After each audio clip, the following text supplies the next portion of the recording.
ஒரு நடுத்தர வர்க்க பையனுக்கு வாக்கப்படுற பொண்ணு தான் உண்மையிலேயே மகாராணி. பெரிய பணக்கார வீட்டுல வாக்கப்படுற பொண்ணு ஒண்ணு அடிமையா வாழணும், இல்லைன்னா தனக்குன்னு ஒரு வேலையை தேடிக்கணும். அங்க பெரிய கார் இருக்கலாம், பங்களா இருக்கலாம், நகைகள் இருக்கலாம், அதட்டி வேலை வாங்க ஆள் இருக்கலாம். ஆனா உரிமையற்ற பணக்கார பொண்ணாதான் அங்க வாழணும்.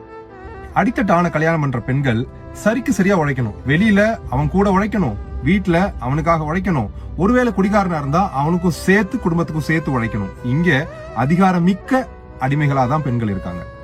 இதுவே நடுத்தர வர்க்க ஆணுக்கு வாக்கப்படுறவங்களுக்கு உழைக்கணும்ன்ற அவசியம் இல்ல. உழைக்கணும்னு நினைச்சாலும் அதுக்கு தடை இல்ல.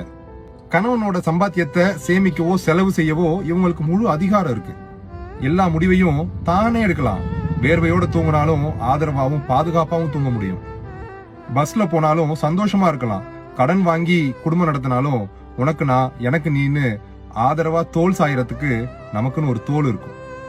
இந்த மாதிரி ஆயிரம் சந்தோஷங்கள், உரிமைகள் இது எல்லாம்